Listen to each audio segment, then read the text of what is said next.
Hi, I'm Phil Ramocon and I'm a tutor at Point Blank. I tutor music composition and vocals. I've worked with Jimmy Cliff, Bob Marley, Talk, Take That, Share, some of the record companies that I've worked with, EMI, Island Records, Sony.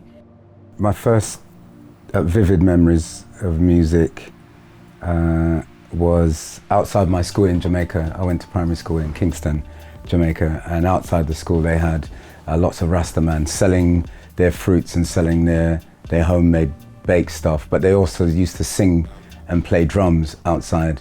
We were told never to talk to them, but of course we did, and yeah, that was fun. All of us school kids around them, and they used to sing all the old Rastaman songs, and yeah, that must have been subliminal, because I wasn't really into music at the time, to my knowledge.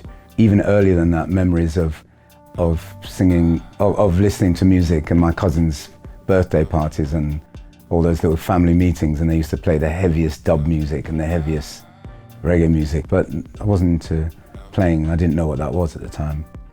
And that didn't happen until my mum took us back and continued our education at a place called Hackney Downs. I was into athletics and all the usual stuff, and then one time I was going through the assembly hall on the way to the athletics pitch, and I heard this faint sound of the piano, which sounded beautiful. I wanted to know what it was, and it was quite slow. And I went up to the kid that was playing it, and I said, "Yeah, that's amazing. Can you show me?" And to his credit, he did. So every night, note by note, he showed me this piece, and it was Moonlight Sonata by Beethoven. And that's the first composer that affected me. And that kid, God bless him, taught me note for note how to play that, pretty much to halfway. And I didn't know it was supposed to be difficult or hard. I had no clue. I just thought, that's nice. So I ended up teaching what I learned from him to other people. And it was like a whole gang of us that was just, we only knew like half this tune, but we loved it. So we were all Beethoven mad. We didn't know it was him. Our music teacher came through and he saw like 3 of us playing this piece. And he went, huh? What? I couldn't, does not compute. Anyway, it turned out that we were playing it pretty good. So he arranged for me and this other kid to get proper private lessons from this woman up in Stamford Hill. He reckoned we'd got to some level 3 and that we'd now qualified for some local award. So they paid for it. It was great. She showed me the rest of it and then introduced me to all other composers. Oh, what is it I like about teaching? It's just the passing on.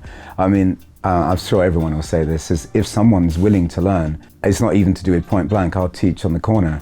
You know, if I'm sitting on the piano and you want to learn something, it looks like you actually want to learn it, I'll do it. I'll do it, because that thing that I got when I was being taught, how that spark was lit in my brain and in my creative ethos. I love it when I see it in other people. I love it in young people as well. But the things that I find most useful, really, that you can actually use any day of the week, is your harmony. If you know your harmony and you understand how to construct major scales, minor scales, you know about your chords, you know your 1, 4, 5, 2, 3, 6. If you know all that kind of stuff, you can't go wrong.